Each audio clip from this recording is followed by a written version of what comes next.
So people often ask me, do you believe in God? Which I don't like that question. I don't like that question. I don't like that question. Yeah, I don't like the question.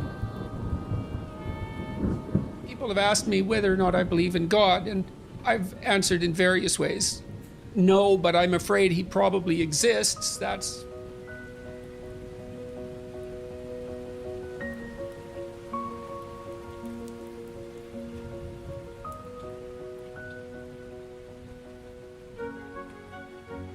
The traditions bind the community together. Now, I'm saying that, and I don't go to church, and the reason I don't go to church is because, well, it drives me crazy, to speak frankly. I haven't been able to sit in a situation like that ever since I was, well, ever, really. That's really the truth of it, ever. I'm not convinced that that's a good thing, because I do believe, and I've had good conversations about this with Jonathan Pageau, I do believe that communal return to the source of the community's ethics is actually a necessary thing. And maybe I'm atoning for my past sins by doing these biblical lectures at the moment, which is something that's communal. And then, because there's also something about going where a bunch of other people are to reaffirm your commitment to the good that you're all aiming at, that's got some power in it. And I don't think that that's something that we should forego. I think it's dangerous. I mean, look, even if you're cynical about church, and I guess I would put myself in that category, it's certainly the case that communal church going in the 1950s, say, provided the average person with at least an hour a week where they were contemplating, no matter how poorly, the purpose of ethics in life and the idea of a higher purpose and a higher meaning in life. And you got to think that spending an hour a week thinking about that is better than never doing it at all. I don't know how that tradition can be revivified in a meaningful way, but I really do think it's a catastrophe that we've lost it, because we don't have a center, an ethical center that holds our community together. And the consequence of that is that we're fragmenting quite badly. But what you see there is if you view someone with love, then it's incumbent upon you to treat them as if they're valuable. And then the more you treat other people as if they're valuable, the better person you are. That just comes along for the ride in some sense. So none of that seems questionable to me. That seems solid. And so then maybe the more love you view other people with, the higher the moral demand that's placed on you. And then I would say too, well then, that's another reason why it's so important to be truthful and in some sense to be good, because it isn't obvious to me that you can withstand that moral load if you're compromised by too much sin. It's too much. And that's another thing that we're not very good at teaching young people about. We shouldn't do that. It's like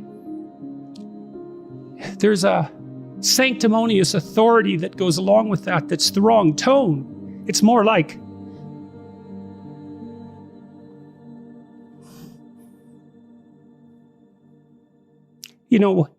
I don't know how you lay it out properly, but you tell people that you love how to avoid the road to hell.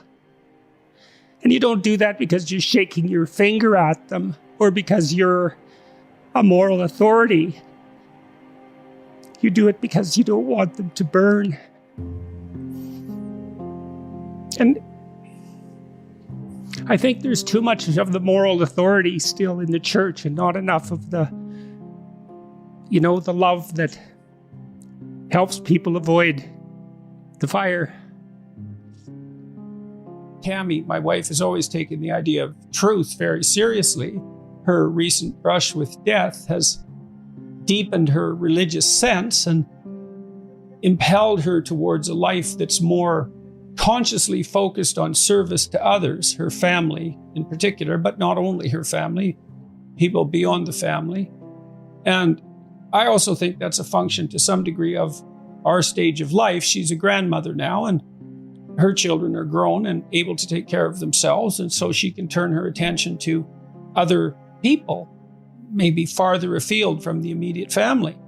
I'm watching what she's doing and listening to her and watching her practical application of her faith, and that affects me just as everything she does affects me, because I watch what she does and take it seriously. her recent actions have indicated she's helped a number of people quite substantially, the group that she's been communicating with, and all of that's very interesting to me. She's showing me, I've taken the idea of God seriously for a very long time, and I've said on multiple occasions that I try to act as though God exists, and that's essentially my definition of belief. When people say, do you believe in God? Belief is a multidimensional word, and one question is, well, what do you mean by believe? And for me, the proof of belief is to be found in action. And I decided that I would act as if God existed a long while back. And of course, I'm imperfect in that, inevitably. Now, she's doing that more explicitly as well. Not that she wasn't doing it quite well to begin with, but she's doing it more explicitly and also more within the confines of traditional religious conceptions. Although she's not attending church, she's associating with a number of people who are formally religious, and all of that's informing the way that she conducts herself. It's watching her do that has also highlighted for me the missing praxis in Western Christianity. If you want to be a Christian, let's say, if you think that's necessary, it's not exactly obvious what you should do. You should go to church, but that's not enough, I don't think. I find it useful to contemplate the highest good on a continual basis. I'm trying to keep myself oriented in that direction. It's a religious orientation, fundamentally.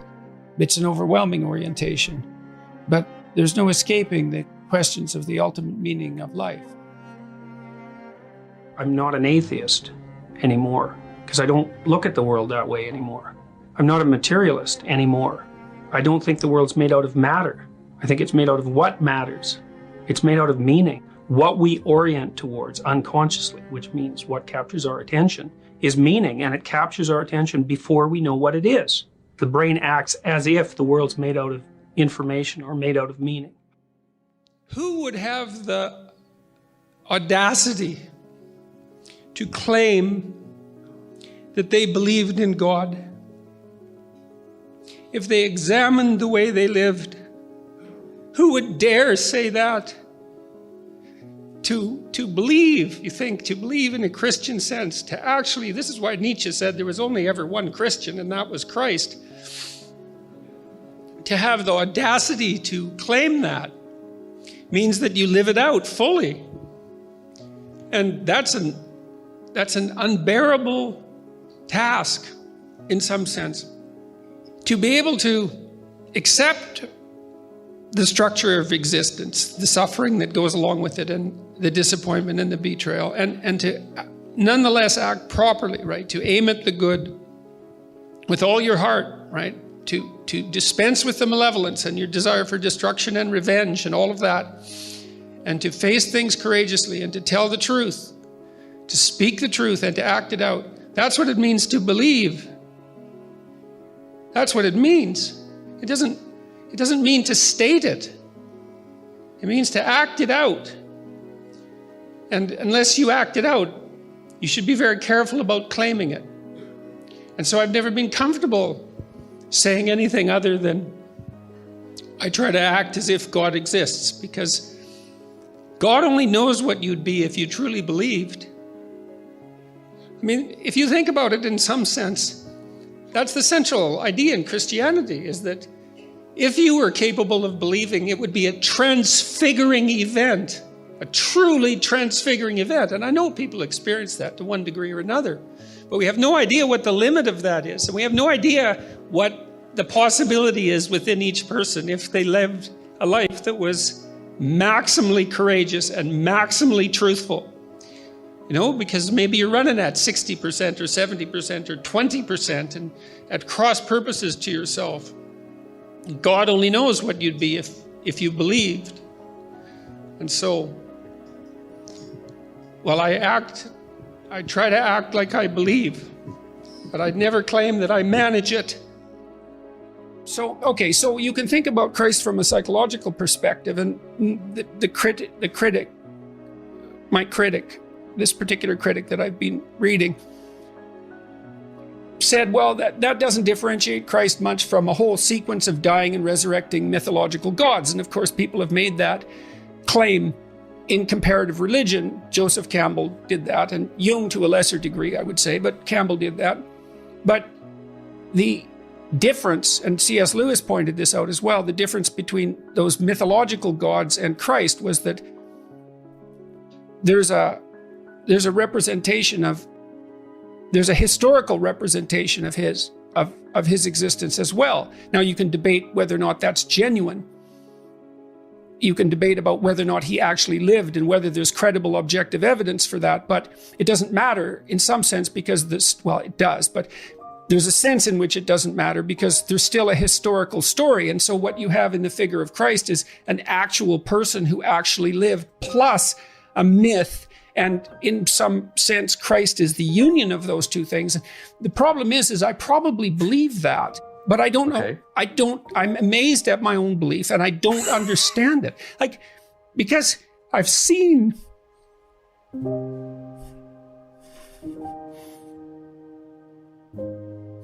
sometimes the objective world and the narrative world touch. You know, that's Jungian synchronicity. Yeah. And I've seen that many times in my own life.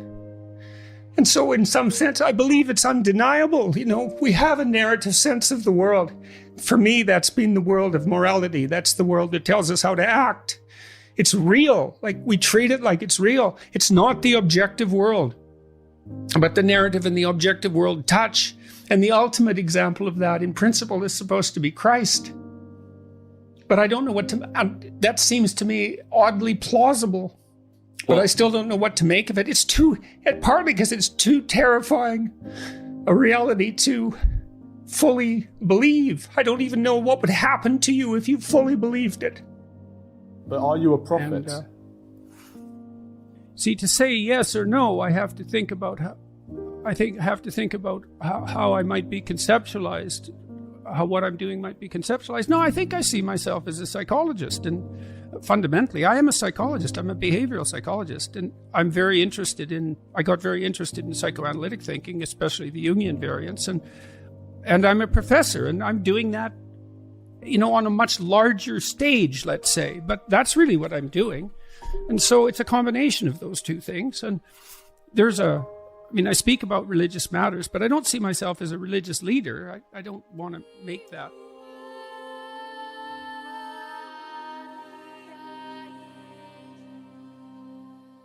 God, lift from me the intolerable burden of my ignorance, arrogance, willful blindness, bitterness, and resentment. As I pray that others rise above the same faults and temptations. I watched Fox News release a message this week. There are terrible things afoot under the surface of our society, and the perpetrators are coming for you and coming for us. And then I watched the Democrats respond in panic and anger, saying, there are terrible things afoot under the surface of our society, and the perpetrators are coming for you, coming for us. Are there terrible things afoot, bubbling under the surface? Is something coming for you and for us? Ask yourself how true that is of yourself and your own life. Have you addressed all that? Are you concerning yourself with the dust in your enemy's eyes instead of attending to the filth that obscures your own sight? Do we want accusation, suspicion, discord, derision, and hatred? Or the peace and prosperity and happiness that beckons to us at this moment like never before? Who's the enemy here? Is it the basket of deplorables? Is it the freaks and the queers? Is it the plumbers and carpenters and tradesmen and managers who work honestly and diligently during the day, and the soldiers who stalwartly defend the borders and protect us?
the divide.